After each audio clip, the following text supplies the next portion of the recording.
Jangan lupa subscribe YouTube channel Metro TV News dan jangan lupa nyalakan notifikasinya.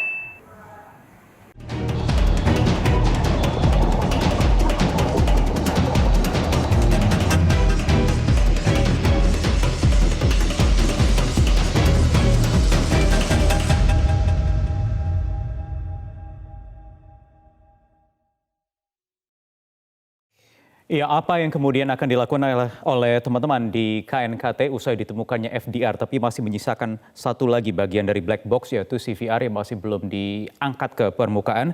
Kami akan tanyakan kepada dua orang narasumber yang sudah bergabung bersama kami di Prime Talk. Ada Wakil Ketua Komite Nasional Keselamatan Transportasi Haryo Satmiko dan juga pengamat penerbangan Gary Suyatman. Selamat malam, Bapak-Bapak. Selamat malam. Selamat malam. Baik, Pak Haryo, saya ingin tanyakan dulu perkembangan terkini usai FDR tadi bisa diangkat ke permukaan dan dibawa sudah diserahkan secara resmi tadi ke pihak KNKT. Apa yang kemudian akan dilakukan berikutnya? Oke, jadi pertama-tama kami menyampaikan rasa prihatin dan duka yang mendalam terhadap kecelakaan pesawat Sriwijaya ini, dan alhamdulillah tadi pada sekitar pukul 5 sore sampai pukul 6 kami telah menerima secara resmi kotak hitam atau black box yang berjenis flight data record-nya. Jadi memang masih satu lagi yang harus kami cari adalah cockpit voice record-nya.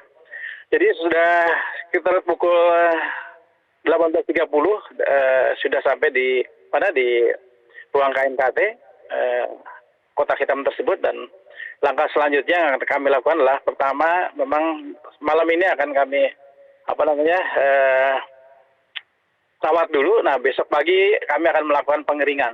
Jadi pengeringan itu butuh waktu antara setengah hari sampai 1 hari, dan kami akan melihat nanti apa ada cacat, apa ada benturan lain-lain, baru kita akan membuka dalam 1-2 hari ini akan kami buka. Jadi yang paling penting adalah dalam kotak hitam itu adalah jenis kepingan, kurang lebih kepingan uang 500-an. Jadi di dalam data tersebut, dalam kepingan tersebut berbagai data yang akan kami unduh, misalkan mulai dari kecepatan pesawat, mengenai cuaca, terus juga ketinggian, dan yang terutama adalah kondisi daripada operasional mesin pesawat tersebut dan panel-panelnya seperti apa.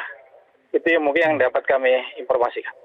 Ya, Pak Haryo, ini kan baru FDR saja yang ditemukan. Informasi apa yang bisa kami peroleh dari CVR ini masih belum bisa diangkat, bahkan terpisah? Memang black box ini dari untuk pesawat SD182 ini kotak hitamnya terpisah. Biasanya memang ada jenis yang bersatu antara CVR dan PDR, tetapi untuk jenis ini memang terpisah.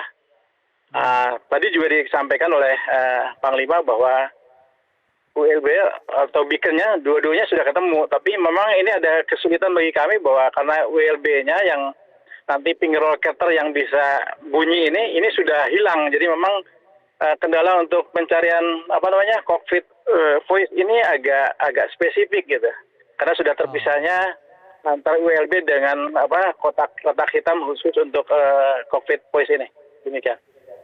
Baik, saya ingin ke Mas Gary dulu. Mas Gary, ada tanggapan apa dari Anda terkait ditemukannya FDR ini? Seberapa penting nanti FDR ini bisa memberikan hasil investigasi yang baik dari teman-teman di KNKT?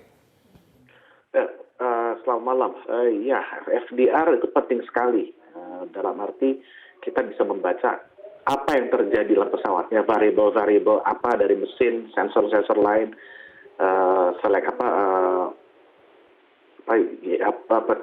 input kendali yang diberikan oleh kru pesawat itu akan sangat membantu untuk bisa menggambarkan apa yang terjadi di penerbangan itu, dan khususnya pada saat-saat terakhir, karena kalau saat informasi yang ada sekarang tanpa black box itu kan minim sekali. Jadi dari FDR itu, seandainya kita berbicara kemungkinan yang terburuk, kalau CVR ini tidak bisa ditemukan, Mas Gary?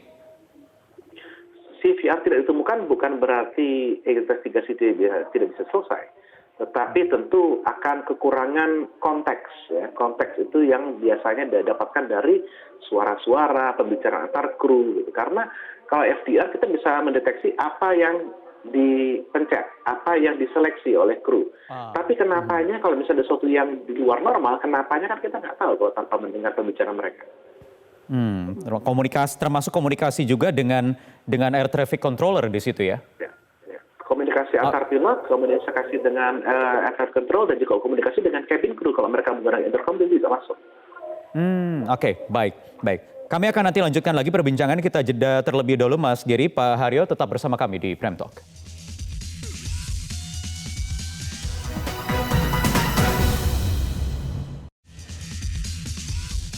Baik, kita lanjutkan lagi perbincangan. Saya ingin kembali ke Pak Haryo. Pak Haryo, nanti proses membuka black box ini, kemudian analisisnya akan dilakukan di mana Pak? Kalau dulu kan bisa sampai dibawa ke luar negeri ke Amerika Serikat. Ini bagaimana dengan teknologi yang terus berkembang?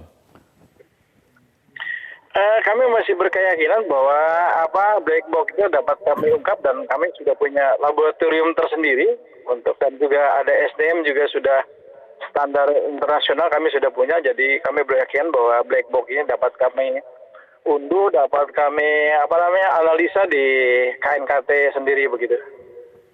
Kalau nanti lengkap sudah ditemukan juga CVR-nya, semua data-data yang diperlukan untuk proses investigasi ini ada, berapa lama estimasi waktu yang dibutuhkan?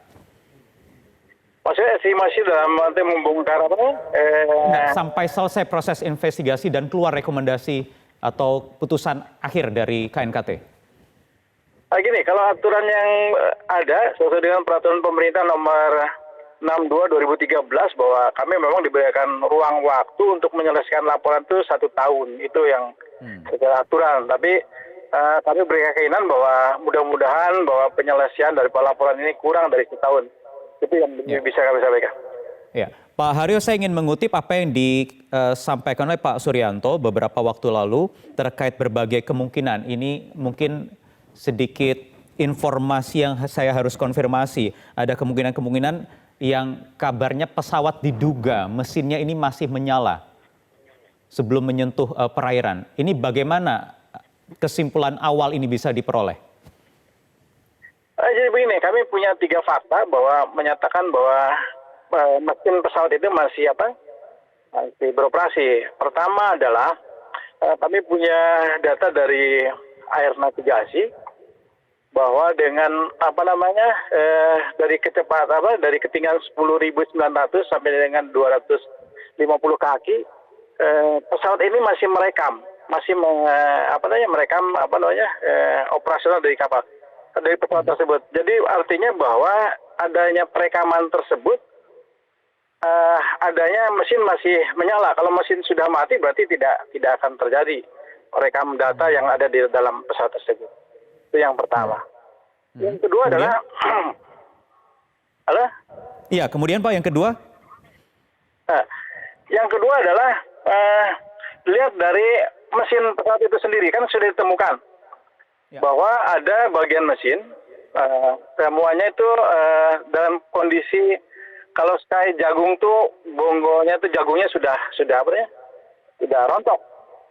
Jadi menyatakan bahwa mesin tersebut begitu sampai ke air itu masih dalam putaran yang sangat tinggi. Itu yang fakta kedua yang bisa kami sampaikan. Begitu. Kemudian tadi Anda mengatakan ada 3.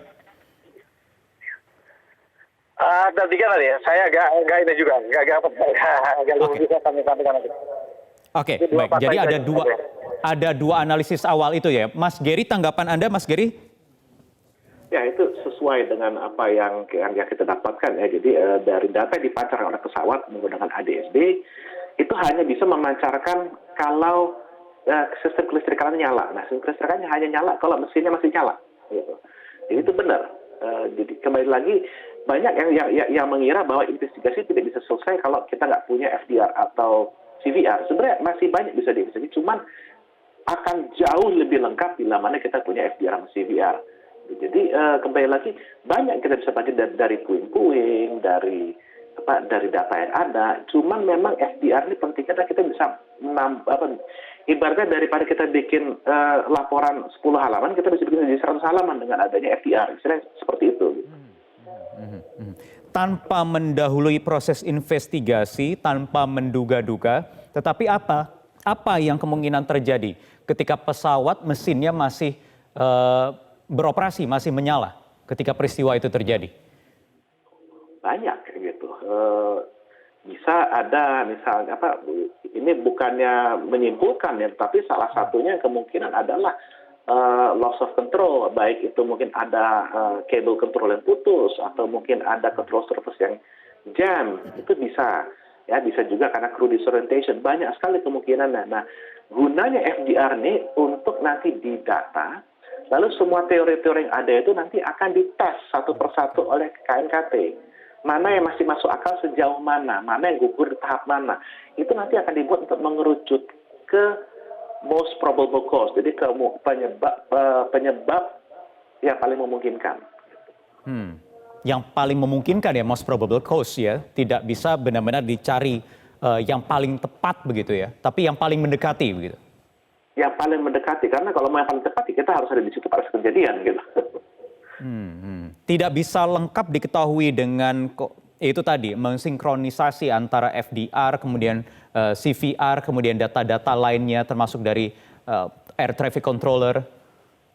Nah gini, ini most probable cause ini kan bahasa legal yang digunakan untuk kesimpulannya. Tapi sebenarnya kalau buat kita di kalangan awam itu bilang ya penyebabnya itu. Itu most probable cause itu pun juga disimpulkan dengan dasar ilmiah dan dasar data yang ada. Jadi bukan hanya sekedar mungkin itu, tapi memang yang paling memungkinkan secara ilmiah. Yang paling memungkinkan secara ilmiah ya. Baik, saya ingin kembali ke Pak Haryo. Pak Haryo, jadi nanti siapa saja yang akan dilibatkan dalam proses investigasi? Apakah pabrikan juga akan dimintai keterangan, diajak terlibat untuk membongkar kotak hitam dan mendengar, menyimak apapun yang terekam di sana, Pak Haryo?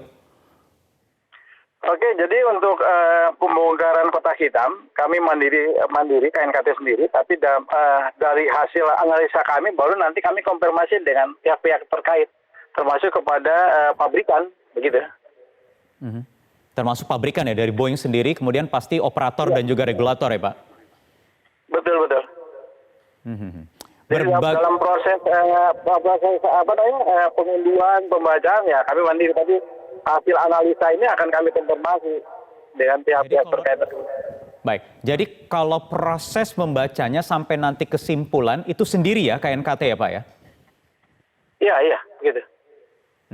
Baik, Pak satu lagi Pak Haryo, apakah juga ada nanti akan dijadikan dalam satu proses untuk mencapai kesimpulan? Wacana-wacana yang muncul beberapa waktu belakangan ini terkait pandemi yang dianggap juga ada peran besar terhadap bisnis atau industri penerbangan ini yang ujung-ujungnya adalah faktor keselamatan, aspek keselamatan, proses maintenance. Apakah itu nanti akan ditelusuri juga? Begini, pokoknya yang kami dapatkan nanti data-data akan kami dapatkan semua. Baru nanti apa hasil menjadi hasil dari kotak hitam ini akan menjadi mengerucut.